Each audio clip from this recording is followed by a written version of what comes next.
नहीं दिखाने लगे।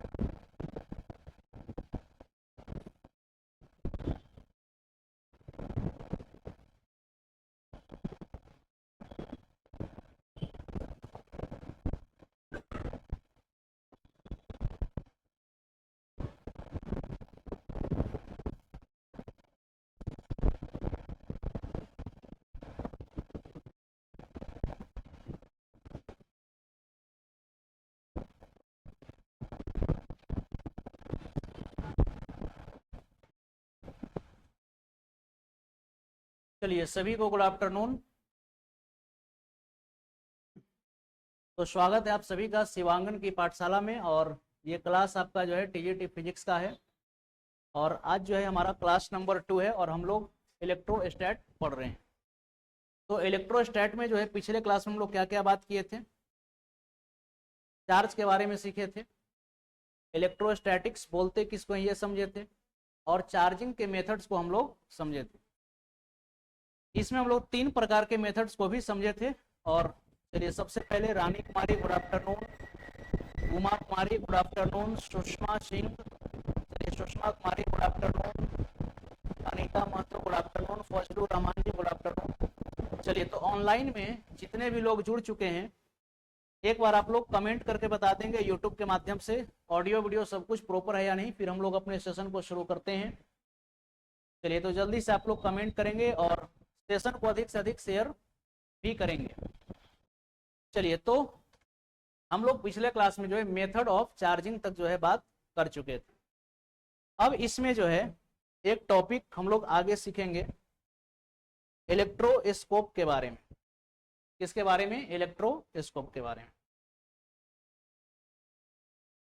चलिए तो सबसे पहले बताइए कि इलेक्ट्रोस्कोप से आप क्या समझते हैं? इलेक्ट्रोस्कोप से आप क्या समझते हैं ये बताइए। जैसे देखिए पिछले क्लास में हम लोग चार्जिंग के मेथड्स को हम लोग सीखे थे। अब जैसे मान लीजिए कि कोई भी अगर हमारे पास ऑब्जेक्ट है तो वो चार्ज्ड है कि नहीं, इसकी हम पता लगाते हैं इस गोल्ड लीफ इलेक्ट्रोस्कोप की मदद से।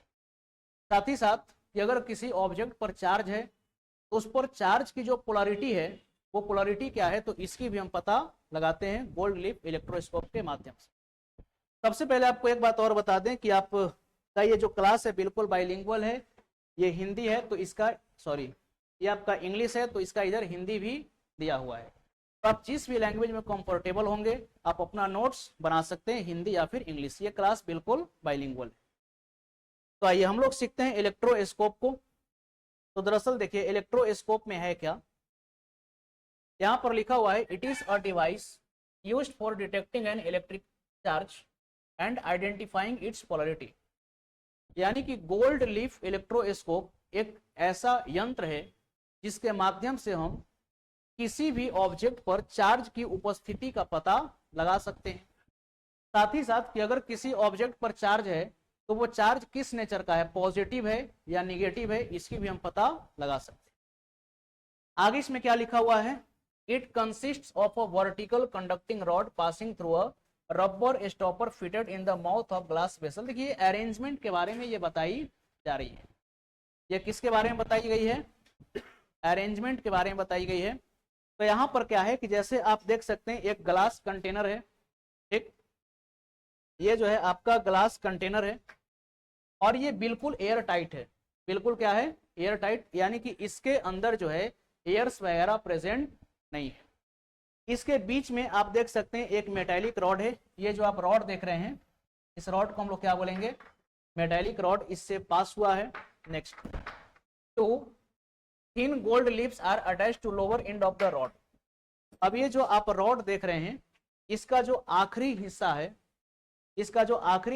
इसके साथ जो है 2 गोल्ड का फॉइल क्या है? अटैच्ड, यानी कि सोने का पन्नी।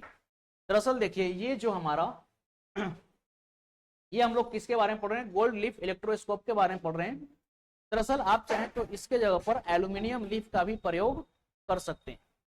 तो यहां पर देखिए 2 गोल्ड लीफ आपका लगा हुआ है। आगे क्या है? When a charged object touches the metal knob at the outer end of the rod, the charge flows down to the leaves and the leaves diverges due to repulsion of the like charges they have received. देखिए simple सा मतलब इसमें क्या कहा गया है, आइए इसको समझते हैं, डायग्राम से ये ज्यादा क्लियर होगा। तो ये है आपका इलेक्ट्रोस्कोप। यहाँ पर जो आप देख रहे हैं ये एक ब्रास का डिस्क है, यानी कि ये कैसा डिस्क है, तो एक मेटेलिक डिस्क है, और इससे क्या पास हुआ है, एक रॉड, और रॉड के आखिरी हिस्से में क्या लगा हुआ है, गोल्ड लीफ, यानी कि सोने का जो है पतला पतला परत लगाया गया है। बाकी इसके अंदर जो है यानी कि बिल्कुल एयर टाइट कंटेनर है ये। अब हम क्या करेंगे, आवाज सही नहीं आ रहा है, एक बार चेक करेंगे जरा आवाज सही है या नहीं। चलिए अब जरा सोचिए कि अगर यहां पर हम एक ऑब्जेक्ट को लेकर के आए, इस ऑब्जेक्ट पर कैसा चार्ज है, तो मान लीजिए कि इस ऑब्जेक्ट पर आपका है पॉजिटिव चार्ज।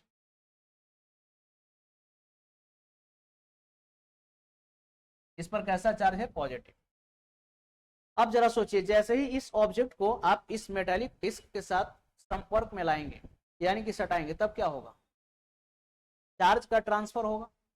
चार्ज का ट्रांसफर कैसे होगा, तो दरअसल ये जो है देखिए पॉजिटिव चार्ज तो आपका फ्लो नहीं करता है, फ्लो क्या करता है, नेगेटिव चार्ज। तो जैसे ही आप इसको टच किए, टच करेंगे तो यहां से गोल्ड लीफ से जो है इलेक्ट्रॉन्स निकल करके आगे बढ़ने लगेंगे। गोल्ड लीफ से जो इलेक्ट्रॉन निकलेगा,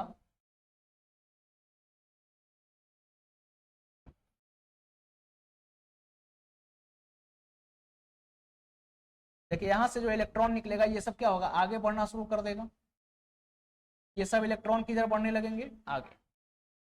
क्योंकि ये पॉजिटिव चार्ज इलेक्ट्रॉन को क्या करेगा, अट्रैक्ट करेगा। अब जैसे ही ये इलेक्ट्रॉन्स आगे बढ़ेंगे तो बताइए इस पर कैसा चार्ज आ जाएगा, इस पर कैसा चार्ज आ जाएगा, पॉजिटिव चार्ज आ जाएगा कि नहीं। और जब ये दोनों लिप्स पर पॉजिटिव चार्ज आ जाएंगे, तो पिछले क्लास में हम लोग पढ़े थे कि लाइक चार्ज में क्या होती है, रिपल्सन। लाइक चार्ज में क्या होता है, रिपल्सन। ये दोनों लिफ क्या कर जाएगा, डाइवर्ज कर जाएगा। डाइवर्ज कर जाएगा कहने का मतलब ये दोनों लिफ क्या हो जाएंगे, फैल जाएंगे। बोलिए यहां तक क्लियर है, कोई कंफ्यूजन। हम क्या किए कि जैसे ही इस मेटालिक डिस्क में एक ऑब्जेक्ट को लाए, चलिए कोई मेटालिक ऑब्जेक्ट को लाए जो पहले से ही क्या था, पॉजिटिवली चार्ज था, तो हुआ क्या कि जो गोल्ड लिप्स में इलेक्ट्रॉन्स थे ये धीरे धीरे ऊपर बढ़ने शुरू कर दिए। तो जब इलेक्ट्रॉन यहां से आगे बढ़ा तो इस पर कैसा चार्ज आ जाएगा, पॉजिटिव चार्ज आ जाएगा। अब बताइए, अब ये जो हमारा ये जो इलेक्ट्रोस्कोप है ये चार्ज हो गया कि नहीं, ये इलेक्ट्रोस्कोप हमारा क्या हो गया, चार्ज हो गया। अब आगे का कहानी ये है कि चलिए इसको हम हटा देते हैं, जो हम मेटालिक रॉड को सटाए थे उसको क्या कर दिए, हम हटा दिए। तो बताइए हटाने के बाद अभी भी इस पर कैसा चार्ज रहेगा, पॉजिटिव चार्ज रहेगा। अब हमको पता करना है कि कोई भी ऑब्जेक्ट जो है, कोई भी ऑब्जेक्ट जो है वो चार्ज है या नहीं, और अगर चार्ज है तो उस पर कैसा चार्ज है ये पता करना है। तो चलिए अगर हम कोई एक न्यूट्रल ऑब्जेक्ट को लेकर के आए, कैसे ऑब्जेक्ट को लेकर के आए, न्यूट्रल ऑब्जेक्ट। न्यूट्रल समझते हैं, न्यूट्रल का मतलब बिल्कुल उदासीन, यानी कि इस पर कोई भी चार्ज है ही नहीं। तो बताइए इसके डाइवर्जेंस में कोई फर्क आएगी।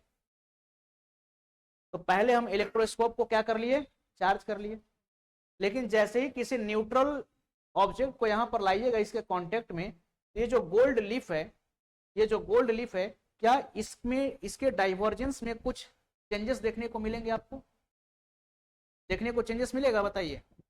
नहीं चेंजेस देखने को मिलेगा, क्योंकि चार्ज का यहाँ पर ट्रांसफर नहीं होगा। तो हम बोल देंगे कि ये कैसा है, न्यूट्रल है, यानी कि इस पर कोई भी चार्ज नहीं है। अब जरा सोचिए कि अगर यहां पर आप एक ऐसे ऑब्जेक्ट को लेकर के आ रहे हैं जिस पर पॉजिटिवली चार्ज है, जिस पर कैसा चार्ज है, पॉजिटिव चार्ज। अभी मान लीजिए कि हमको पता नहीं है कि इस पर पॉजिटिव चार्ज है कि नहीं, अभी हमको नहीं मालूम है कि इस पर कैसा चार्ज है, लेकिन समझने के लिए समझिए कि इस पर पॉजिटिव चार्ज पहले से है। तो जरा सोचिए जब इसको संपर्क में लाइएगा तो फिर यहां से और इलेक्ट्रॉन का ट्रांसफर होगा कि नहीं। ये जो गोल्ड लिप्स है इसकी पोलरिटी और बढ़ेगी, तो इसका डाइवर्जेंस और बढ़ेगा कि नहीं। और जब इसका डाइवर्जेंस और बढ़ेगा तो आप क्या कहेंगे, ये ऑब्जेक्ट पॉजिटिवली चार्ज। यानी कि एक बार ये गोल्ड लीफ इलेक्ट्रोस्कोप को आप क्या कर देंगे, चार्ज कर दीजिए, ठीक है। इसके बाद अगर आप किसी ऑब्जेक्ट को लेकर के आए और इसके डाइवर्जेंस में अगर कोई फर्क नहीं आई तो वो ऑब्जेक्ट कैसा है, न्यूट्रल। और अगर किसी ऑब्जेक्ट को इसके कांटेक्ट में लाए और कांटेक्ट में लाने के बाद अगर इसका डाइवर्जेंस और बढ़ गया तब हम क्या बोलेंगे, ये पॉजिटिव चार्ज। अब जरा सोचिए, एक ऐसा ऑब्जेक्ट हम लेकर के आए जिस पर पहले से ही निगेटिव चार्ज है, पहले से ही कैसा चार्ज है, निगेटिव चार्ज, तब क्या होगा, तब तो यहां से ये इलेक्ट्रॉन इधर फ्लो करना शुरू कर देगा ना। अब जब इलेक्ट्रॉन नीचे की ओर फ्लो करेगा तो ये गोल्ड का लीफ क्या करेगा, कन्वर्ज करेगा, यानी कि सिकुड़ेगा। तो अगर किसी ऑब्जेक्ट को चार्ज्ड इलेक्ट्रोस्कोप के पास लाए और इस मेटालिक ब्रास के साथ कांटेक्ट में अगर आप लाते हैं और गोल्ड लीफ अगर कन्वर्ज कर रही है तो इसका मतलब हम बोलेंगे ये जो हमारा ऑब्जेक्ट है ये निगेटिवली चार्ज है। तो बस यही था गोल्ड लीफ इलेक्ट्रोस्कोप की कहानी। अब इसमें थियोरेटिकल बात आपको नहीं लिखना है क्योंकि आपको कोई 11-12 का तो एग्जाम देना नहीं है कि एग्जाम में आएगा क्वेश्चन कि what is gold leaf electroscope, है कि नहीं, describe it's arrangement and it's working principle, ऐसा तो क्वेश्चन नहीं आएगा। तो आप जो बात समझना था समझ गए। पहले हम लोग क्या किए, अब एक बार समरी समझिए। पहले हम एक पॉजिटिवली ग्लास राउड को लाए और ला करके इसको कर दिए चार्ज, जिससे गोल्ड लीफ क्या कर गया, फैल गया। अब अगर हम किसी ऑब्जेक्ट को लाए इस मेटालिक ब्रास के संपर्क में और इसके डाइवर्जेंस में कोई भी चेंजिंग नहीं आई तो हम बोलेंगे कि ऑब्जेक्ट कैसा था, न्यूट्रल। अगर किसी ऑब्जेक्ट को इसके संपर्क में लाए और ये जो गोल्ड लीफ है अगर ये और डाइवर्ज कर गया तब हम बोलेंगे कि ऑब्जेक्ट कैसा चार्ज था, पॉजिटिवली चार्ज था। और अगर किसी ऑब्जेक्ट को लाए और लाने के बाद अगर ये गोल्ड लीफ कन्वर्ज कर गया तब क्या बोलेंगे, नेगेटिवली चार्ज। तो सिंपल गोल्ड लीफ इलेक्ट्रोस्कोप एक ऐसी एपरेटस है जिसके माध्यम से किसी भी वस्तु पर उपस्थित आवेश की पता लगा सकते हैं आप। साथ ही साथ आप ये भी पता लगा सकते हैं कि जो आवेश है वो किस नेचर की आवेश है। चलिए, तो आई होप ये चीज जो है बिल्कुल क्लियर होगा। चलिए तो आगे बढ़ते हैं हम लोग। हाँ देखिए, नाम ही जब इसका गोल्ड लीफ है तो यहाँ पर जो आप पन्नी यूज करेंगे ये सोने का पन्नी यूज करेंगे। बाकी आप चाहें तो एल्युमिनियम का भी पन्नी यूज कर सकते हैं, लेकिन मैक्सिमम केस में गोल्ड लीफ का ही हम प्रयोग करते हैं। चलिए, तो अब आ गया क्वेश्चन, और हमारा पढ़ने का तरीका भी यही होता है। हम लोग एक छोटे से टॉपिक को उठाते हैं और उठाने के बाद क्या करते हैं कि उससे संबंधित जो भी प्रीवियस ईयर में क्वेश्चंस पूछे गए हैं या फिर जो भी संभावित प्रश्न है उसको एक जगह कर लेते हैं, फिर नए कॉन्सेप्ट को पढ़ेंगे, फिर उससे संलग्न जो भी प्रश्न पूछे गए हैं या फिर संभावित प्रश्न को प्रैक्टिस करेंगे। और इस प्रकार से जब पूरा चैप्टर हमारा समाप्त हो जाएगा तो अंततः हम लोग क्या करते हैं कि ओवरव्यू जो है 100-150 क्वेश्चन का एक मतलब कि सेट प्रैक्टिस टाइप से इसको हम लोग कर लेते हैं। ठीक है, और देखिए सबसे पहले अगर आप तैयारी कर रहे हैं तो आपको सिलेबस की बेहतर अनुभव होनी चाहिए। ठीक है, और सिलेबस के साथ साथ आपके पास एक बेहतर स्ट्रेटजी भी होनी चाहिए, और जब बेहतर स्ट्रेटजी पर आप चलेंगे तो फिर आपको सफलता पाने से कोई रोक नहीं सकता। और ये बेहतर स्ट्रेटजी को आप कैसे बनाएंगे तो इसके साथ आपको ये क्लास डेली करना होगा। हम आपको बताएंगे कि स्ट्रेटजी कैसे तैयार करते हैं, क्योंकि मैंने सिलेबस पर काम किया है और इसके साथ साथ जब मैं सिलेबस को पढ़ाया तो काफी सारे स्टूडेंट की जो है रिजल्ट्स भी हुई है। झारखंड में अभी जो पीजीटी का रिजल्ट आया उसमें भी कई सारे लोगों की सिलेक्शन हुई है। बिहार जो है, बिहार में बाहर है, और इधर समझिए कि सैकड़ों लोगों की सिलेक्शन हुई है। और इधर रिसेंट मतलब विगत 2-4 दिनों में भी हमें कई ऐसे रिजल्ट मालूम चले हैं कि सर मेरी भी सिलेक्शन हो गई। ठीक है, हाँ बिल्कुल पीडीएफ भेजा गया है। आप व्हाट्सएप ग्रुप में नहीं हैं? ठीक है, आप नंबर दीजिएगा, आपको हम ऐड कर देंगे, ठीक ना। या फिर संदीप सर जो ग्रुप बनाए उसमें आप लोग ऐड हैं तो संदीप सर को बोलिएगा, संदीप सर आप लोग को ग्रुप में ऐड कर देंगे, फिर पीडीएफ हम दोबारा से भी आपको भेज देंगे। चलिए, तो क्वेश्चन को शुरू करने से पहले चलिए आप लोग आंसर भी बताना शुरू कर दिए। ठीक है, हम ध्यान देते हैं थोड़ा सा आपके ऊपर। चलिए, तो आंसर बनाने से पहले थोड़ा सा एक कॉन्सेप्ट हम और डिस्कस करना चाहेंगे। हम लोग चार्ज तो पढ़ लिए, क्या पढ़ लिए, चार्ज। और चार्ज में हम लोग क्या पढ़े, इलेक्ट्रॉन और प्रोटॉन। बेसिकली हम लोग सीखे कि किसी भी वस्तु पर कम से कम चार्ज क्या होगा, तो जो चार्ज एक इलेक्ट्रॉन पर या फिर एक प्रोटॉन पर होगा, तो एक इलेक्ट्रॉन या एक प्रोटॉन पर जो आवेश उपस्थित होती है उसी को हम न्यूनतम आवेश मानते हैं। और कोई आपसे पूछे कि फंडामेंटल पार्टिकल किसको बोलते हैं, एलिमेंट्री पार्टिकल किसको बोलते हैं, तो हम लोग सिंपली क्या बोल देते हैं, इलेक्ट्रॉन, प्रोटॉन और न्यूट्रॉन जो है एलिमेंट्री पार्टिकल। तो चलिए बहुत हद तक जो ये बातें सही भी हैं, लेकिन आप जानेंगे कि इलेक्ट्रॉन तो आपका एक ट्रूली एलिमेंट्री पार्टिकल के अंदर में आता है, लेकिन प्रोटॉन और न्यूट्रॉन जो है ये ट्रूली एलिमेंट्री पार्टिकल नहीं होते। मतलब कि प्रोटॉन और न्यूट्रॉन भी जो है ये छोटे छोटे पार्टिकल से मिलकर बने हुए हैं, जिनको हम क्या कहते हैं, क्वार्क। क्या कहते हैं इसको, क्वार्क। तो देखिए क्वार्क दरअसल आपके सिलेबस में नहीं है, क्वार्क आपके सिलेबस में नहीं है। इसको हम लोग एडवांस लेवल का जब फिजिक्स पढ़ते हैं तो वहां पर हम लोग क्वार्क की डिटेल स्टडी करते हैं। लेकिन अभी विभिन्न राज्यों में जो हाई स्कूल शिक्षक की जो प्रतियोगिता परीक्षाएं हुई हैं उसमें क्वार्क से प्रश्न देखे गए हैं, ठीक है। और ये चीज का अनुभव कब करेंगे, तो जब आपका नजर हर स्टेट पर होगा, जब आप सारे राज्यों के परीक्षाओं पर नजर डालेंगे तब आपको मालूम चलेगा कि क्वेश्चंस का लेवल क्या है और क्वेश्चंस किस प्रकार के पूछे जा रहे हैं। तो थोड़ा सा यहाँ पर आपको क्वार्क के बारे में बता देते हैं, फिर हम लोग प्रश्नों की चर्चा करेंगे। तो आइए सबसे पहले क्वार्क की अगर हम बात करें,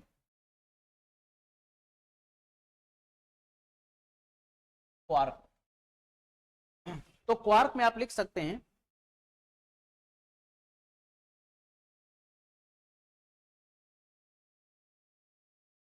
quark is a truly elementary particle. Quark is a truly elementary particle having charges of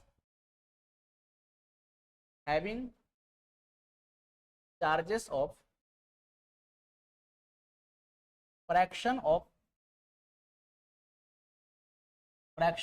electronic charge, यानी कि जो इलेक्ट्रॉनिक चार्ज मतलब जो इलेक्ट्रॉन या प्रोटॉन पर चार्ज होते हैं उसके फ्रैक्शन में चार्ज होते हैं किस पर, क्वार्क पर। और क्वार्क को हम एक ट्रूली एलिमेंट्री पार्टिकल बोल सकते हैं। एलिमेंट्री पार्टिकल का मतलब मूलभूत कण जो सबसे छोटा से छोटा हो सकता है। और चार्ज क्या हो सकता है, याद रखिएगा, ये प्लस माइनस 2/3 हो सकता है या फिर प्लस माइनस 1/3 हो सकता है, ठीक। अब एक चीज याद रखिएगा, क्वार्क कितने प्रकार के होते हैं, अगर आपसे पूछा जाए कि क्वार्क कितने प्रकार के होते हैं तो आगे लिखिएगा, इसका हिंदी बोल दें, लिखिए क्वार्क, क्वार्क को हिंदी में क्वार्क ही बोलेंगे। लिखिए क्वार्क एक सच्ची मूलभूत कण होती है, क्वार्क एक सच्ची मूलभूत कण होती है जिसमें उपस्थित आवेश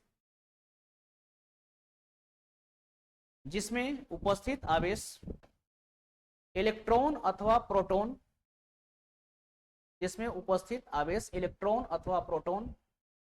के आवेश के भिन्न के रूप में होते हैं, इलेक्ट्रॉन के आवेश के भिन्न के रूप में होते हैं, ठीक है। और ब्रैकेट में क्या लिख लीजिएगा, प्लस माइनस 2/3 या plus minus 1/3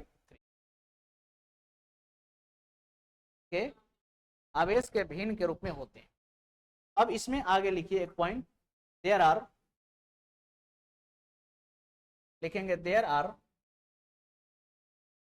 6 types of quark.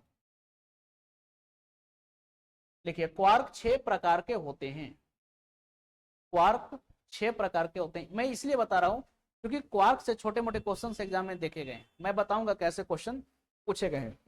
तो इसमें पहला क्या लिखिएगा, अप, दूसरा आपका हो गया डाउन, तीसरा इसमें लिखिएगा साइड वेज,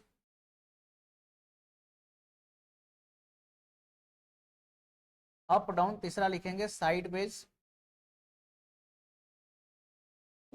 चलिए इधर लिख देते हैं, इस बोर्ड से भी मेरा काफी पुराना रिश्ता है, ठीक है ना।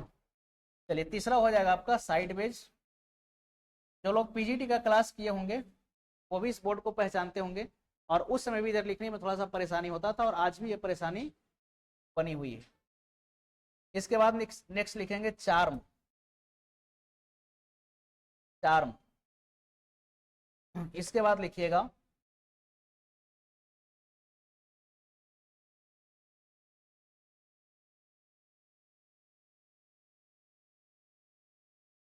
Charm, CHARM। ठीक है, जैसे अप हो गया, डाउन हो गया, साइडवेज हो गया, चार्म हो गया। एक आपका हो जाएगा बॉटम, और एक हो जाएगा टॉप। ये 6 प्रकार के क्वार्क कौन कौन हो गए? तो अप, डाउन, साइडवेज। पहले ऐसे समझिए, ऊपर, नीचे और साइड। ऊपर, नीचे और साइड, 3 याद हो गया। बाकी 2 को आप ऐसे याद रखिए, टॉप और बॉटम, और 2 आपको याद रखना है, चार्म और साइडवेज। अब इसमें अगर देखिएगा, इसमें अगर आप देखेंगे तो ये आपका अप, इसके अलावा टॉप, और ये जो आपका चार्म होता है, इस पर कैसा चार्ज होता है? तो इस पर पॉजिटिव चार्ज होगा। कैसा चार्ज होगा? पॉजिटिव चार्ज होगा। ठीक है, और ये कितने के बराबर होगा? तो ये 2/3 के बराबर होता है। और ये जो आपका बाकी का बच गया, जैसे बॉटम, इसके बाद जो है आपका हो गया साइडवेज, और एक आपका क्या हो गया? डाउन। तो इस पर कैसा चार्ज होगा? तो इस पर याद रखिएगा नेगेटिव चार्ज होता है, और ये होता है 1/3, यानी कि 1/3 होगा किसमें? नेगेटिव। ठीक है, अब देखिए क्वेश्चन एग्जाम में क्या पूछा, ध्यान से सुनिएगा। एग्जाम में क्वेश्चन क्या पूछा कि प्रोटॉन में कौन कौन से क्वार्क होते हैं। क्वेश्चन क्या पूछा गया है? प्रोटॉन में कौन कौन से क्वार्क होते हैं। देखिए प्रोटॉन की अगर हम बात करें, देखिए प्रोटॉन को अगर देखिएगा तो इसके अंदर जो क्वार्क होता है ये यू और डी होता है। प्रोटॉन के अंदर क्या हो जाएगा? डी। ऐसे याद रखिए,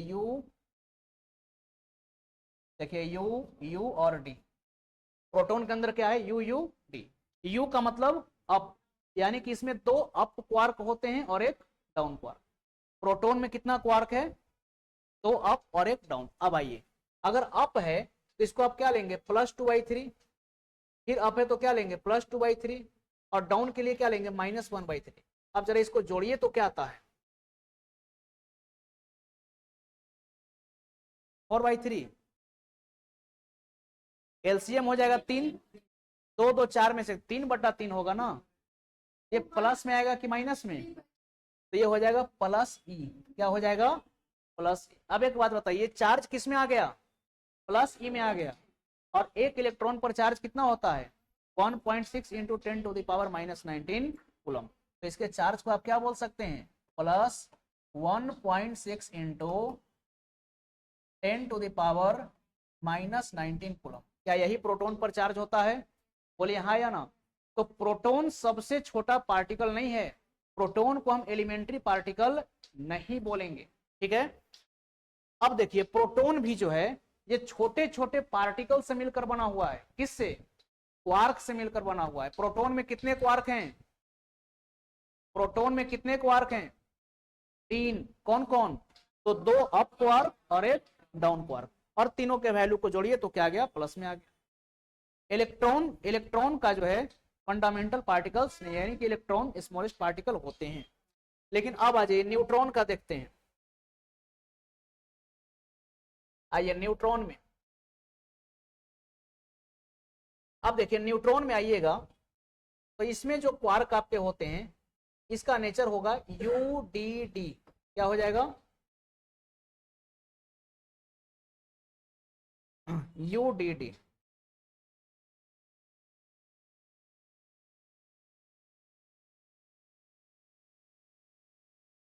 चलिए इसमें याद रखिएगा, एक U, फिर U और D। यहां लिख देते हैं U, सॉरी,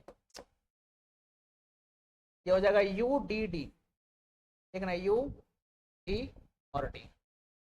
अब बताइए U का मतलब क्या? अप क्वार्क, और अप जो है किस में होगा, पॉजिटिव में, वैल्यू क्या होगा 2/3। तो लिखिए 2/3। और डी का मतलब क्या, डाउन, डाउन, डाउन माइनस में होगा तो -1/3। और एक और डाउन है तो डाउन का मतलब माइनस, क्या लिखेंगे -1/3। तो जरा बताइए कितना आ गया, क्या 0 आ गया। इसीलिए बोलते हैं न्यूट्रॉन पर कितना चार्ज होता है, 0 चार्ज होता है। बाकी इसके आगे का कहानी आपको नहीं जानना है। एग्जाम में देखिए क्वेश्चन कैसे बनता है, तो बोलेगा कि प्रोटॉन में कितने क्वार्क होते हैं, तो आंसर 3। प्रोटॉन में कौन कौन से क्वार्क होते हैं, तो 2 अप और 1 डाउन। न्यूट्रॉन में कितने क्वार्क हैं, 3।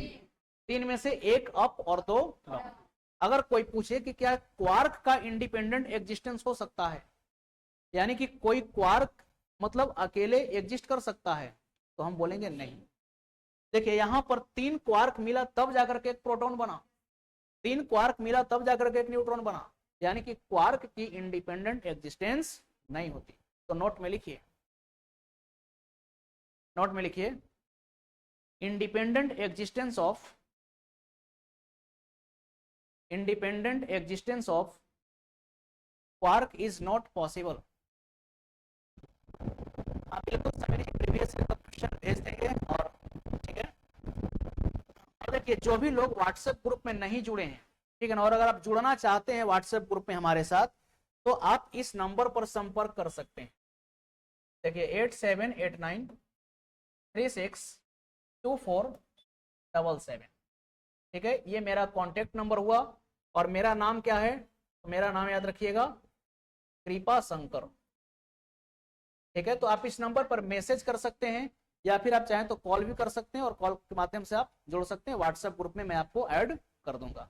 और पीडीएफ जो भी क्लासेस की होगी आप इसको व्हाट्सएप ग्रुप से प्राप्त कर सकते हैं। आप लोग को मिला था पीडीएफ, मिल गया ना, क्वेश्चन बनाए हैं, ठीक है देखते हैं। इलेक्ट्रॉन की कोई क्वार्क नहीं होती, चलिए आपको बताए। चलिए नोट में एक पॉइंट लिखिएगा, independent existence of quark is not possible. लिखिए क्वार्क स्वतंत्र रूप से, क्वार्क स्वतंत्र रूप से,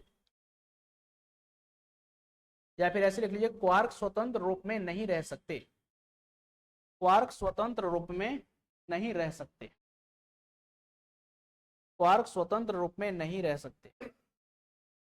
चलिए अब क्वेश्चन जो है आ चुका है आपके स्क्रीन के सामने। और पहला क्वेश्चन है कि कांच की छड़ी को रेशमी कपड़े से रगड़ने पर उस पर आवेश आ जाता है। पिछले क्लास में बताए थे मेथड्स ऑफ चार्जिंग में, चार्जिंग बाय फ्रिक्शन। तो देखिए यहां पर किसको रगड़ने की बात करी गई है, कांच की छड़ी को रेशम के कपड़े से। तो आइए जरा इस पर, कांच की छड़ी रेशम के कपड़े से आपको रब करना है। देखिए ये टेबल आपको बताए थे, देखिए ग्लास रॉड यहाँ पर है और इसको सिल्क क्लॉथ से हम क्या कर रहे हैं, रब कर रहे हैं। और आपको बोले थे कि इसको याद रखना है किस पर पॉजिटिव चार्ज आएगा और किस पर नेगेटिव चार्ज आएगा।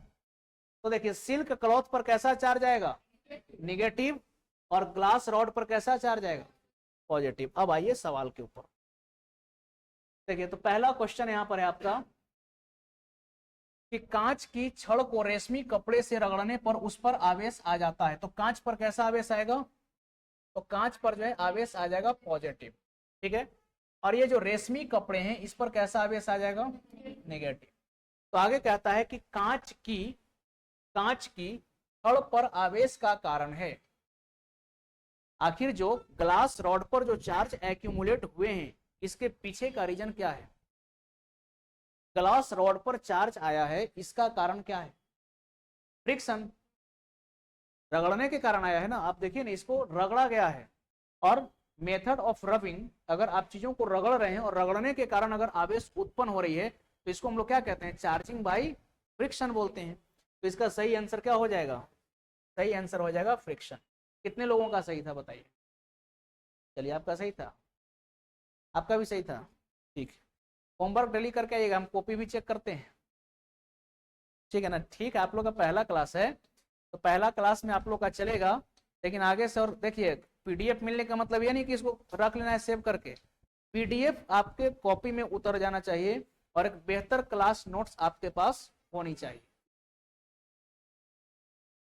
मिलेगा, आपको जोड़ेंगे तब ना मिलेगा। आ जाइए दूसरा क्वेश्चन। चलिए जल्दी से कमेंट करके आप लोग आंसर बताएंगे। क्वेश्चन नंबर सेकंड का सही आंसर क्या है? देखिए क्वेश्चन है कि सूखे बालों में कंघी चलाने से कागज के छोटे छोटे टुकड़े बालों में लग जाते हैं। ये एक्सपेरिमेंट सबने बचपन में किया कि नहीं? इस प्रकार से हम बाल में रगड़ते थे और फिर पेपर में क्या करते थे, सटाते थे, और उसको हम लोग जादू कहते थे। क्या कहते थे? जादू हो गया। तो जादू नहीं था, चार्ज का एक्युमुलेशन था, चार्ज की कहानी थी उसमें। तो देखिए क्वेश्चन क्या है कि सूखे बालों में कंघी चलाने से कागज के छोटे छोटे टुकड़े बालों में लग जाते हैं, ऐसा इसीलिए होता है क्योंकि। बताइए ऐसा क्यों हुआ? जादू हो गया? जादू हो गया? हाँ, नहीं ना। देखिए पहला ऑप्शन कहता है कि comb is a good conductor. क्या कंघी जो है ये अच्छा चालक है? क्या कंघी जो है अच्छा चालक है? चलिए आकिब जावेद जी गुड आफ्टरनून, जोहार, और स्वागत है आपका शिवांगन की पाठशाला पे। चलिए सुषमा कुमारी बता रहे हैं सी, आकिब जावेद जी बता रहे हैं ए, उमा कुमारी का आंसर सी। अच्छा ऑनलाइन क्लास कर रहे हैं ना। तो बताइए क्या ये गुड कंडक्टर है? गलत, कंघी जो है ये इंसुलेटर हो जाएगा ना। नेक्स्ट आइए, paper is a good conductor. क्या पेपर इलेक्ट्रिसिटी की गुड कंडक्टर होती है? पेपर से विद्युत की चालन होती है? नहीं, तो ये भी हो गया गलत। थर्ड कहता है कि the atoms in the paper gets polarized by the charged comb. यहां पर कहा जा रहा है कि आवेशित कंघी के कारण जो पेपर था ये भी क्या हो गया, ध्रुवित हो गया, मतलब कि इस पर भी क्या आ गया, आवेश आ गया। क्या ये बात सही है? तो बिल्कुल सही। और जितने लोगों ने आंसर सी किया है तो ऑप्शन सी जो है इसका बिल्कुल सही है। हाँ बिल्कुल आकिब जावेद जी ऑप्शन सी। चलिए आसिफ आलम भी बता रहे हैं सी। चलिए तो सेशन को आप अधिक से अधिक शेयर भी करेंगे और लाइक करना बिल्कुल नहीं भूलेंगे, और इसको फैलाइए ताकि इसकी बेनिफिट और भी लोगों तक पहुंच सके। आइए अगले प्रश्न की ओर हम लोग बढ़ते हैं, और ये आ गया नेक्स्ट क्वेश्चन आपके पास। पिछले क्लास में भी आपको बताए हैं, जब आपको चार्ज का प्रॉपर्टी हम पढ़ाए, क्लास छूट गया पिछला क्लास आपका क्या? तो घबराइए नहीं, आप शिवांगन की पाठशाला का जो यूट्यूब चैनल है उस पर जाइए, इलेक्ट्रोस्टैट का पहला क्लास वहां पर अवेलेबल है, आप उसको देख लीजिएगा। ठीक है, चलिए तो दूसरा क्वेश्चन कह रहा है कि किसी पिंड पर आवेश प्लस माइनस इलेक्ट्रॉन का पूर्णांक गुणज होता है। यह नियम को दर्शाता है। कौन से नियम को यह दर्शाएगा? यानी कि बोला गया है कि charge on a body is integral multiple of electron और प्रोटॉन। देखिए प्लस में तो प्रोटॉन, माइनस में है तो इलेक्ट्रॉन, यानी कि आवेश जो होते हैं ये हमेशा इलेक्ट्रॉनों के गुणज में होते हैं। It implies that, it implies the law of, ये किसको बताता है? तो इसको हम लोग बोलते हैं quantization of charge. Quantization of charge, तो ऐसे यहाँ पर जेड कर लेंगे, जेड होगा ना। क्वांटाइजेशन ऑफ चार्ज, इसको हम लोग पढ़े थे, Q is equal to N E होता है। और एन क्या है? एन आपका होता है नंबर ऑफ इलेक्ट्रॉन, ये कुछ भी हो सकता है, 1 2 3 4 5 डॉट डॉट डॉट सम। अब चार्ज की मिनिमम वैल्यू क्या हो सकती है? अगर आपसे कोई पूछे कि चार्ज का कम से कम वैल्यू क्या होगा, तो हम बोलेंगे कि चार्ज का कम से कम वैल्यू एक इलेक्ट्रॉन या फिर एक प्रोटॉन पर उपस्थित आवेश के बराबर होता है। तो बताइए एक इलेक्ट्रॉन पर कितना चार्ज होगा? तो -1.6 इंटू 10⁻⁻19 कूलम। अगर इसी प्रकार से हम बोले कि दो इलेक्ट्रॉन पर कितना चार्ज होगा, तो इसका डबल कर दीजिए, 16 का पढ़ा पढ़िए, 16 दूना 32, -3.2 इंटू 10⁻⁻19 कूलम। ठीक है, चलिए अगर 3 इलेक्ट्रॉन है तो इसका मतलब क्या हो जाएगा, -4.8 इंटू 10⁻⁻19। अब जरा अगर आपसे कोई बोले कि एक चार्ज है -1.8 इंटू 10⁻⁻19 कूलम, क्या ये चार्ज पॉसिबल है? क्या ये चार्ज पॉसिबल है?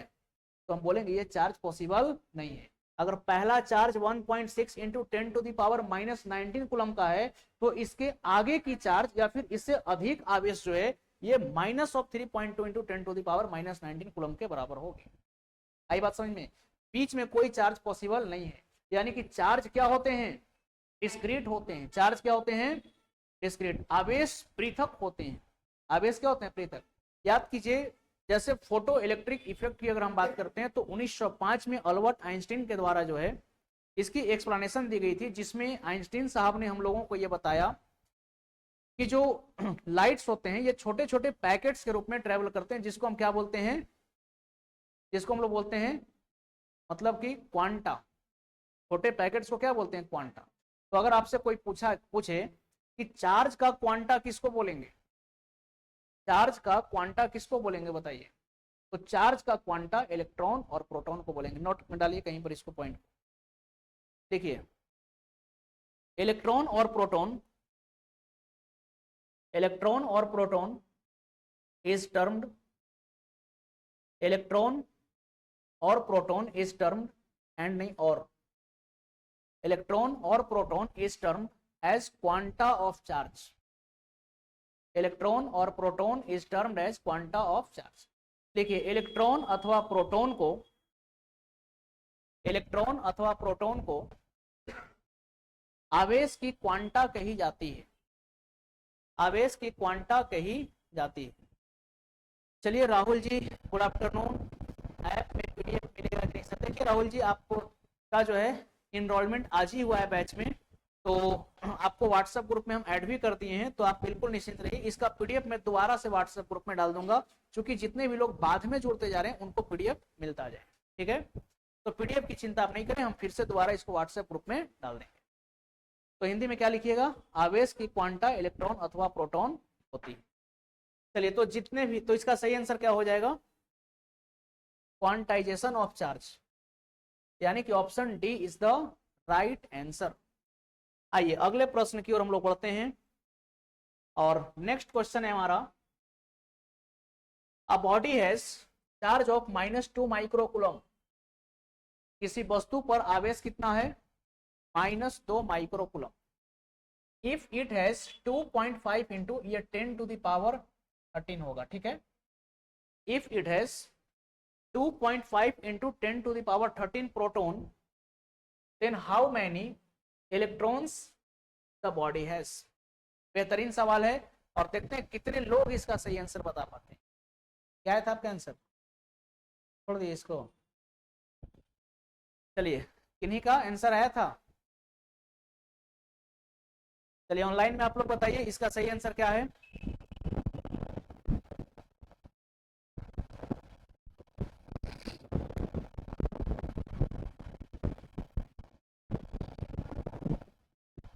वन 1.45। चलिए उमा कुमारी का आंसर आ गया, उमा कुमारी सी बता रही है। देखिए एक बात बताइए, किसी भी वस्तु में जो टोटल चार्ज होगा, जो टोटल आवेश होगी, वो किसके बराबर होगी, तो इलेक्ट्रॉन और प्रोटॉन के संख्याओं के योग के बराबर। आया बात समझ में। तो टोटल चार्ज जो है, आप क्या लिखेंगे, टोटल चार्ज क्या होगा, तो मान लीजिए आप इसको ऐसे लिख सकते हैं कि नहीं, पी का मतलब समझ लीजिए नंबर ऑफ प्रोटॉन, पी का मतलब यहाँ क्या समझेंगे, नंबर ऑफ प्रोटॉन, प्रोटॉन की संख्या, और जितना न्यूट्रॉन का, सॉरी जितना इलेक्ट्रॉन का संख्या, एन का मतलब नंबर ऑफ इलेक्ट्रॉन। तो जितना प्रोटॉन का संख्या है और जितना इलेक्ट्रॉन का संख्या है, दोनों के आवेश को जोड़ दीजिए, वही ना टोटल चार्ज होगा। तो किसी वस्तु पर बताइए टोटल चार्ज कितना है, -2 माइक्रोकूलम का। तो इसको क्या लिखेंगे, -2 इंटू, माइक्रो का मतलब क्या होता है, छोटा, हाँ छोटा होता है, सही है, लेकिन माइक्रो का मतलब क्या, 10 का पावर, 10 का पावर, अरे पढ़े ना, मिली, माइक्रो, नैनो, पिको, फेमटो, -6। तो क्या हम 2 माइक्रोकूलम को लिख सकते हैं -2 into 10 to the power -6 coulomb, बोले हाँ या ना। अब यहां पर देखिए नंबर ऑफ प्रोटॉन कितने हैं, क्वेश्चन में बोला गया है कि नंबर ऑफ प्रोटॉन्स कितने हैं, तो 2.5 इंटू 10 टू द पावर 13। तो प्रोटॉन का संख्या कितना है, 2.5 गुणा में 10 का पावर 13। अब एक प्रोटॉन पर कितना चार्ज होता है, एक प्रोटॉन पर कितना चार्ज, तो एक प्रोटॉन पर चार्ज होता है 1.6 into 10 to the power -19 coulomb. तो ये टोटल चार्ज किसका आ गया, प्रोटॉन का। पूछा क्या है, नंबर ऑफ इलेक्ट्रॉन्स बताइए, तो लिखेंगे plus let it be the total number of electrons be n। मान लीजिए कि इलेक्ट्रॉनों की कुल संख्या कितनी है, n है, और एक इलेक्ट्रॉन पर कितना चार्ज होगा, तो एक इलेक्ट्रॉन पर होता है -1.6 इंटू 10⁻⁻19 कूलम। अब इसको सॉल्व करके n का वैल्यू आप बताइए, इसको सॉल्व कीजिए और n का वैल्यू बताइए, जल्दी से इसको सॉल्व करके n का वैल्यू यहां से बताइए।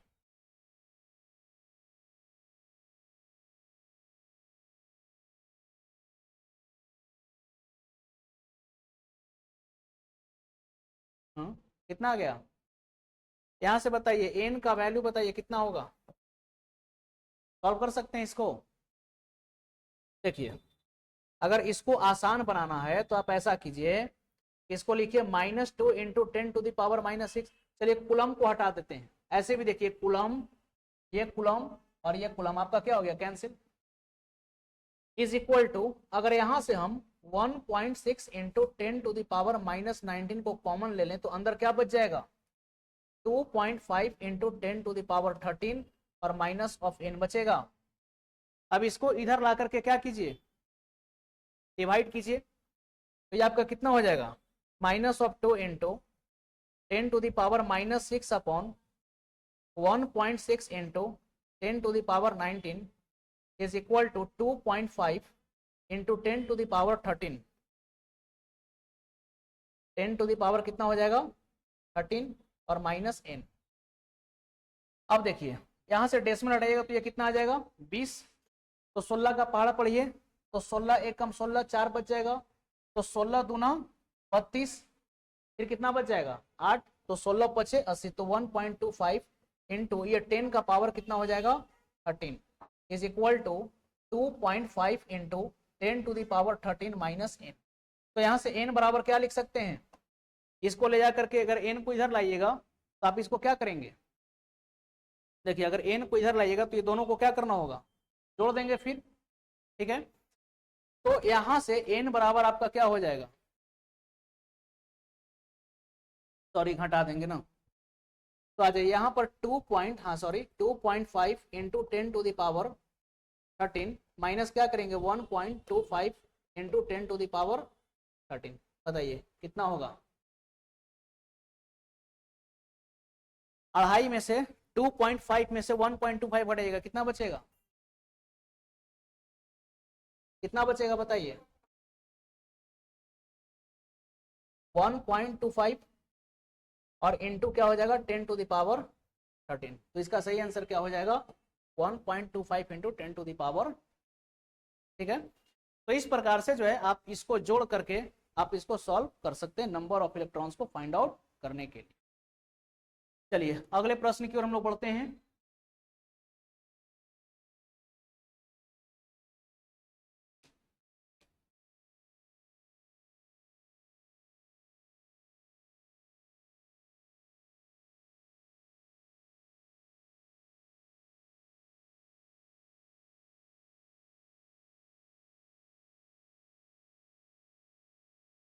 देख लिए आप लोग ऐड करवा लीजिएगा, ठीक ना।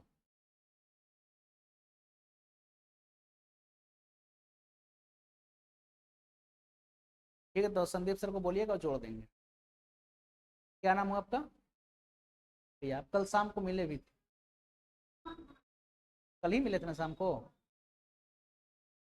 चलिए आगे बढ़ते हैं, आ जाइए नेक्स्ट क्वेश्चन आपका है, नेक्स्ट बताइए, in the process of charging the mass of negatively charge body is.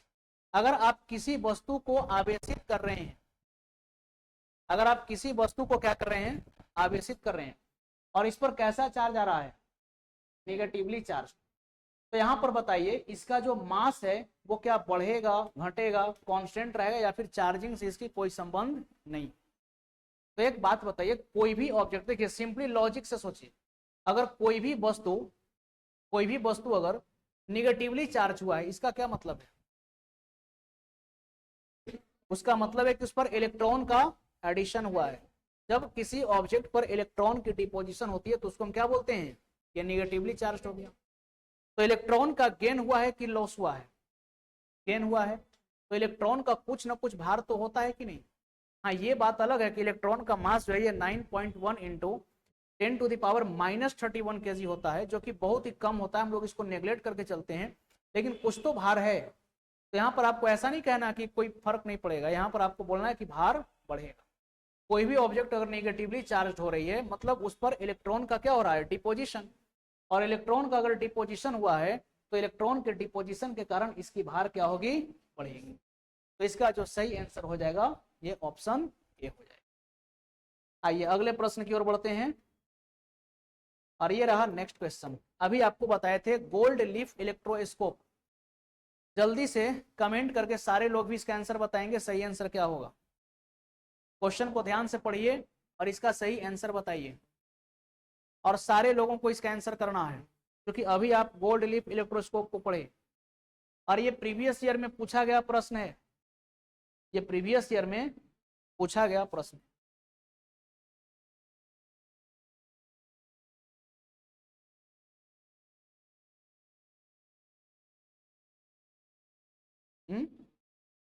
देखिए क्वेश्चन क्या करा है कि glass rod rubbed with silk. तो सबसे पहले सोचिए कि एक ग्लास के छड़ को रेशम के कपड़े से रगड़ा जाता है, तो ग्लास के छड़ पर कैसा चार्ज आएगा? ग्लास रॉड पर कैसा चार्ज? ग्लास रॉड पॉजिटिव हो गया। कोई शक? कोई शक? बोलिए मिथिलेश जी, समझ में आया?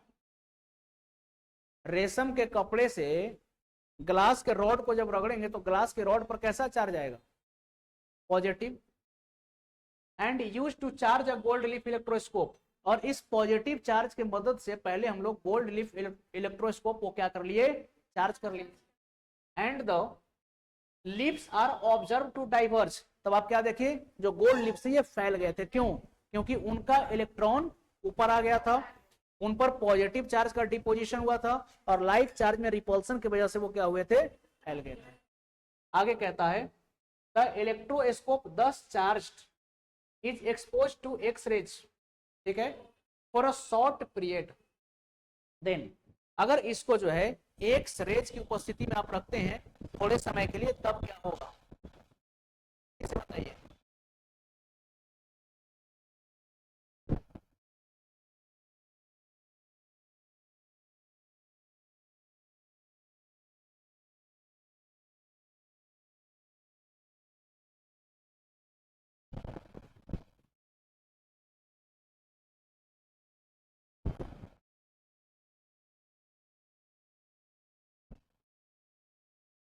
चलिए तो यहां पर क्या है, देखिए अब जो है इलेक्ट्रोस्कोप आपका चार्ज था, तो क्या कहा जा रहा है कि the electroscope 10 charge is expose to X rays. जब इसको एक्स रेज के संपर्क में रखेंगे तब क्या होगा? पहला कहता है कि the divergence of lips will not be affected, प्रभावित तो होगा, ये तो गलत है। दूसरा कहता है कि the lips will diverse further, बिल्कुल सही है, क्योंकि ये इलेक्ट्रॉन्स को क्या करेगा? अट्रैक्ट करेगा, तो पॉजिटिव चार्जेस बढ़ेंगे तो यहाँ पर डाइवर्जेंस आएगी। तो इसका सही आंसर क्या होगा? ऑप्शन बी होगा। ठीक है, थोड़ा सा देखिए, एक सेकंड कॉपी।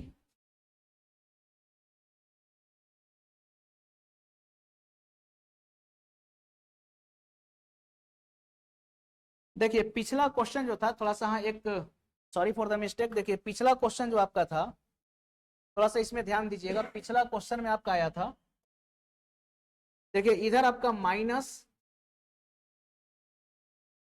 देखिए इधर जो है लेफ्ट साइड में जो आपका चार्ज होगा ये -1 पॉइंट कितना आएगा? 25 इंटू 10⁻13 आएगा, ठीक है। और इधर जो है आपका 2.5 इंटू 10⁻13 और -n था, ठीक ना। तो इस n को इधर लेकर के आइएगा, तो इसको जोड़ना होगा, ठीक है ना। इसको क्या करना होगा? जोड़ना होगा। तो ये फिर आपका क्या हो जाएगा? 3.75 इंटू 10⁻13। चलिए यहाँ पर एक मिस्टेक था, दरअसल ये माइनस को हम नहीं देखे थे, इसीलिए ये हुआ, ठीक है ना। चार्ज माइनस में था, चलिए तो माइनर मिस्टेक था। आइए, तो इसका सही आंसर क्या हो जाएगा? Option B. नहीं, डाइवर्ज करेगा ना। चलिए नेक्स्ट क्वेश्चन पर आइए। चलिए जल्दी से कमेंट करके इसका आंसर बताइए। चलिए साउंड क्लियर नहीं आ रहा है।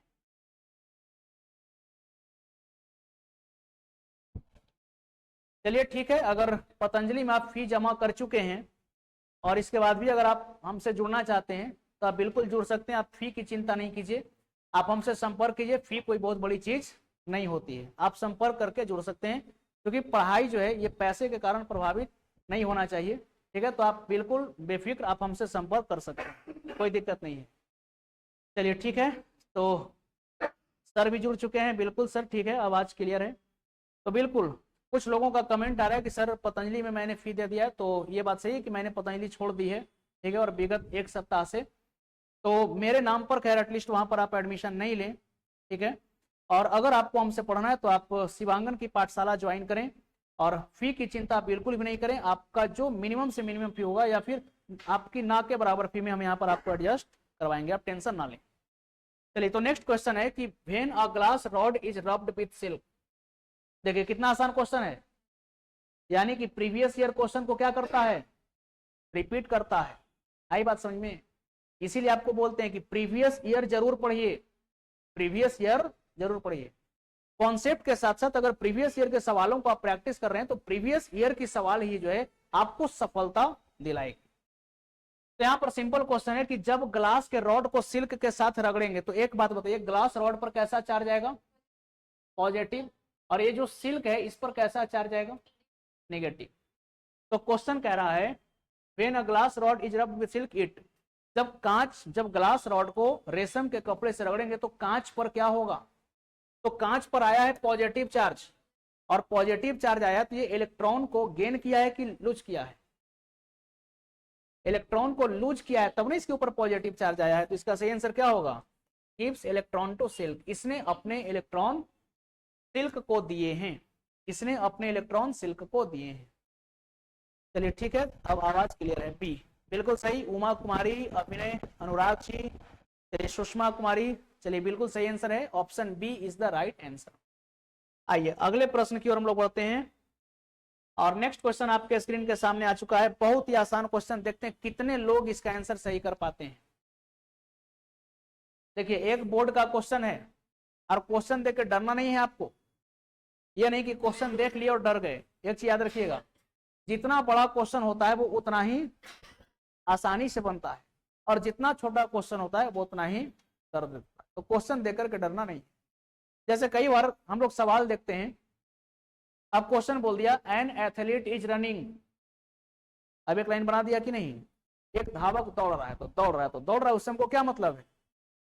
लेकिन आगे कुछ अगर उसके वेलोसिटी वगैरह का चर्चा करेगा तो वो हमारे काम की चीज होगी, लेकिन एक धावक दौड़ रहा है तो उससे हमको क्या मतलब है। ठीक है, तो देखिए फिजिक्स के किसी भी क्वेश्चन को सॉल्व करने का 4 स्टेप है, फिजिक्स के किसी भी न्यूमेरिकल को सॉल्व करने का 4 स्टेप। सबसे पहला काम आपका होना चाहिए लैंग्वेज पर, जो कि आप गलती कर बैठते हैं, क्वेश्चन आपको मिला नहीं कि आप डाटा खोजने में लग जाते हैं कि क्या क्या दिया और कौन सा फॉर्मूला बैठाते हैं, ऐसे सवाल को आप नहीं बना पाएंगे।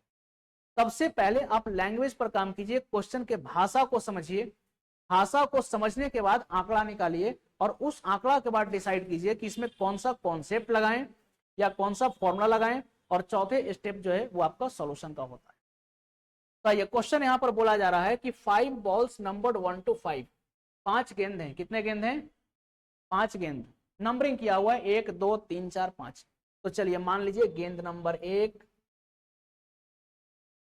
गेंद नंबर 1,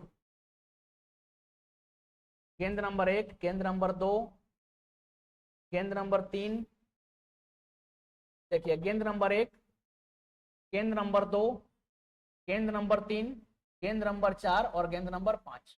मान लीजिए 5 गेंद are suspended using a separate thread, इनको क्या किया हुआ है कि एक धागे से बांध करके इनको लटकाया हुआ है, यानी कि किसी धागे से ये बंधे हुए हैं और इनको लटका दिया गया है। आगे कहता है कि pairs 1 2 2 4 and 4 1 shows electrostatic attraction, मतलब कि पहला और दूसरा बॉल में आकर्षण हो रही है, दूसरा और चौथा बॉल में आकर्षण हो रही है, चौथा और पहला बॉल में आकर्षण हो रही है, फाइल, जबकि दूसरा और तीसरा पेयर, चौथा और पांचवा पेयर में क्या हो रहा है, रिपल्सन। तो कह रहा है कि देयरफॉर बॉल 1 मस्ट बी, तो पहला गेंद क्या होना चाहिए। आइए तो इसको ऑप्शन के हिसाब से लेते हैं। मान लीजिए कि पहला गेंद पॉजिटिवली चार्ज्ड है, पहला गेंद आपका क्या है, पॉजिटिवली चार्ज है। तो अगर पहला गेंद पर आपका पॉजिटिव चार्ज है तो देखिए पहला और दूसरा में क्या हो रहा है, अट्रैक्शन। तो पहला दूसरा में अट्रैक्शन, तो इसका मतलब है कि इसको नेगेटिव होना चाहिए। देखिए ये हम मान रहे हैं, पहला को हम पॉजिटिव मान लिए, तो दूसरे के साथ अट्रैक्ट करने के लिए इसको क्या होना पड़ेगा, नेगेटिव। दूसरा और चौथा में भी क्या हो रहा है, अट्रैक्शन। तो अगर दूसरा में निगेटिव है तो चौथा में क्या होना चाहिए, पॉजिटिव होना चाहिए, तब ना अट्रैक्शन होगा। चौथा और पहला में भी अट्रैक्शन है। अब बताइए चौथा और पहला में कभी अट्रैक्शन हो सकता है, दोनों पॉजिटिव हो गया, यानी कि हमारा कंसिडरेशन गलत है, वन पॉजिटिवली चार्ज्ड नहीं है। आ गया बात समझ में। अब दूसरा ऑप्शन चलिए मान लेते हैं कि हमारा जो पहला बॉल है ये निगेटिवली चार्ज है। पहला बॉल कैसा चार्ज है, निगेटिवली चार्ज। तो मान लेते हैं कि ये निगेटिव है, ठीक। तो पहला और दूसरा में क्या है, अट्रैक्शन। तो दूसरा को क्या होना पड़ेगा, पॉजिटिव। अब आ जाइए दूसरा और चौथा में क्या है, अट्रैक्शन। तो दूसरा और चौथा में अट्रैक्शन है तो इसको क्या होना पड़ेगा, नेगेटिव होना पड़ेगा। अब आ जाइए चौथा और पहला में भी क्या है, अट्रैक्शन। देखिए चौथा और पहला दोनों फिर नेगेटिव हो गया, तो रिपेल कर देगा ना, यानी कि ये भी नहीं है। तो सही बात क्या है, कि न्यूट्रल है। सही बात क्या है, कि पहला गेंद न्यूट्रल है। आया समझ में। कितना बड़ा क्वेश्चन, आप इसको लॉजिक से सोच करके सॉल्व कर दिए कि नहीं। याद रखिएगा क्वेश्चन देख के घबराना नहीं। क्वेश्चन को आसान तरीके से कैसे बनाना है इसको मैं आपको बताऊंगा। और खैर गणित के लिए तो खैर परिचय के मोहताज नहीं है, आप लोग तो जानते भी, आप लोग क्लास कर भी रहे हैं संदीप सर। चलिए तो आगे हम लोग बढ़ते हैं। उम्मीद करते हैं कि ये सवाल आपको समझ में आई होगी। नेक्स्ट क्वेश्चन आपका है, if a charge on the body is 1 nano coulomb. अगर किसी वस्तु पर 1 नैनो कूलम की आवेश है, किसी वस्तु पर आवेश कितनी है, 1 नैनो कूलम का, then how many electrons are present in the body. तो बताइए इसमें कितना इलेक्ट्रॉन होगा। तो हम लोग क्वांटाइजेशन ऑफ चार्ज पढ़े हैं, Q is equal to N into E. Charge जब भी होगा हमेशा इलेक्ट्रॉन या प्रोटॉन के गुणज में होगा। तो यहाँ पर टोटल चार्ज आपका कितना है, 1 नैनो कूलम। तो नैनो का मतलब क्या, 10 का पावर -9। देखिए मिली, माइक्रो, नैनो, 10 का पावर -9। तो चार्ज आपका 1 नैनो कूलम का है, मतलब ये 1 गुना में कितना हो जाएगा, 10 का पावर -9 कूलम। क्लियर है। अब इसमें कितने इलेक्ट्रॉन हैं क्या फाइंड करना है, n का वैल्यू। तो n इंटू इलेक्ट्रॉन का संख्या हमको नहीं मालूम है तो इसको n ही रहने दिए। और 1 इलेक्ट्रॉन पर कितना चार्ज होता है, ठीक है। तो 1 इलेक्ट्रॉन पर आपका चार्ज हो जाएगा। चलिए तो अगर नंबर की बात किया है तो यहां पर देखिए एक चीज समझिए, पॉजिटिव और नेगेटिव क्या बताता है, इलेक्ट्रॉन या फिर प्रोटॉन के बारे में। इससे मैग्नीट्यूड डिसाइड नहीं की जाती। तो 1 इलेक्ट्रॉन का चार्ज मान लीजिए 1.6 into 10 to the power -19 coulomb. ये हम किसकी बात कर रहे हैं, मैग्नीट्यूड की। तो सबसे पहले यहाँ पर जो कूलम था ये आपका कैंसिल हो जाएगा। तो n का वैल्यू आप निकाल सकते हैं, 1 into 10 to the power -9 divided by 1.6 into 10 to the power -9। बताइए कितना आएगा इसका आंसर। तो देखिए आप इसको ऐसा कीजिए, ऐसा कर लीजिए कि इसको हम बना देते हैं 10, या फिर सिंपल ऐसे समझिए कि यहां से एक डेसिमल बढ़ाइएगा तो ऊपर जाकर के 10 हो जाएगा। ये डेसिमल कोड है तो ये कितना हो गया, 10। तो आप इसको ऐसा लिख सकते हैं 10 गुना में ये ऊपर जाएगा तो 10 का पावर 10 हो जाएगा, और नीचे में क्या है 16। तो आप इसको ऐसा कर लीजिए कि n इज इक्वल टू 100 गुना में 10 का पावर 9/16 कर सकते हैं। n कितना आ जाएगा, देखिए 16 से भाग लगाइए, 16 गुना ये ऊपर जाएगा, ये प्लस हो जाएगा ना तो घटेगा। अब देखिए 16 छक 96, तो 16 छक 96 कितना बच गया 4, 16 दूना 32, 16 दूना 32 कितना बच गया 8, तो 16 पचे 80, तो आ गया 6.25 इंटू 10 टू द पावर।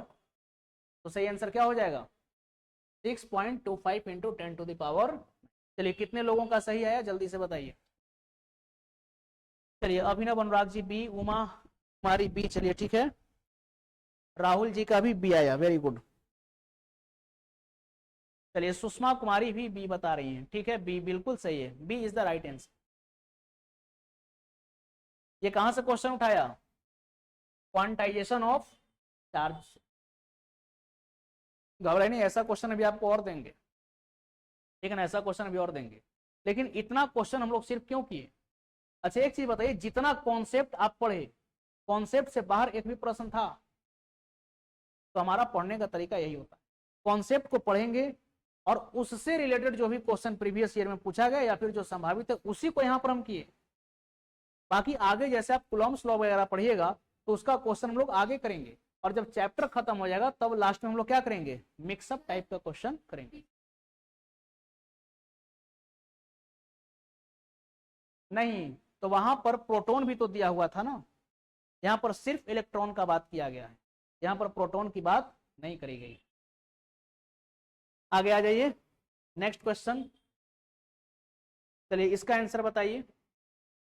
देखिए क्वेश्चन कहता है कि two identical sphere carrying charges -9 microcoulomb और 5 माइक्रोकुलम, यानी कि दो मेटालिक स्फीयर है, एक पर चार्ज कितना है? -9 माइक्रोकुलम, और देखिए ऐसे समझिए बात को, एक पर चार्ज था 9 माइक्रोकुलम और दूसरे पर चार्ज था, सॉरी माइनस में है, दूसरे पर चार्ज है 5 माइक्रोकुलम। दोनों को आप संपर्क में रख दीजिए, संपर्क में रख दीजिएगा तो यहाँ पर चार्ज का क्या हो जाएगा? ट्रांसफर हो जाएगा। मेथड ऑफ चार्जिंग में पढ़े, चार्जिंग बाय कंडक्शन। तो यहाँ पर इसका एवरेज कितना लेंगे? तो -9 + 5/2, एवरेज कितना लेंगे? -9 + 5/2, तो ये कितना आ जाएगा? -9 + 5 कितना? -4/2, ये हो जाएगा -2 माइक्रोकुलम, हाँ या ना? यानी कि अब इस पर भी कितना चार्ज है? -2 माइक्रोकुलम, और इस पर भी कितना चार्ज है? -2 microcoulomb. Now are kept in contact then separated from each other. अब इन दोनों को आप अलग कर दीजिए, अलग कर दिए तो इस पर -2 माइक्रोकुलम का चार्ज है और इस पर भी आपका -2 माइक्रोकुलम का चार्ज है। आगे कहता है कि point out true statement from the following in each sphere. अब जो ऑप्शन है इसमें से बताइए क्या हुआ है। तो सबसे पहले यहां पर चार्ज माइनस में है, माइनस में मतलब इलेक्ट्रॉन का क्या हुआ है? गेन हुआ है। यहाँ पर कहता है कि 1.25 into 10 to the power 13 electrons are in deficit, क्या कमी हो जाएगा? तो देखिए कमी की तो बात नहीं होगी, कमी की तो बात नहीं होगी, ठीक है। तो यहाँ पर जब भी होगा तो ये निगेटिव चार्ज है ना, निगेटिव चार्ज का मतलब इलेक्ट्रॉन का गेन हुआ। अब आपको पता करना है कि कितना इलेक्ट्रॉन इसमें है, तो लगा दीजिए Q बराबर NE, Q बराबर NE लगाएंगे तो चार्ज कितना है?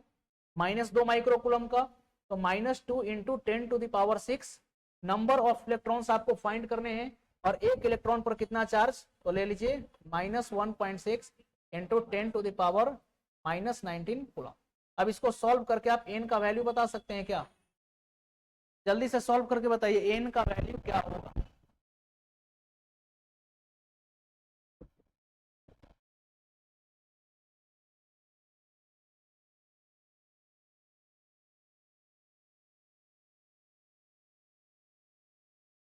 चलिए जल्दी से कमेंट करके बताएंगे n का वैल्यू क्या होगा।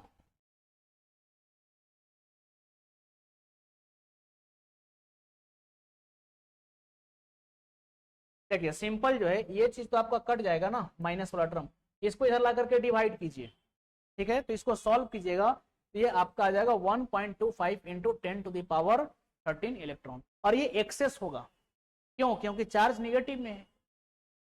चलिए तो हम लोग इसी के साथ आज का जो सेशन हम लोग यहीं तक रखेंगे, और ये 10 क्वेश्चन था हमारा, देख लीजिए इसको। चलिए तो आज ये हमारा 10 क्वेश्चन तक का ही सफर है, और बाकी इसका PDF आप लोग को व्हाट्सएप ग्रुप में भेज दिया गया है।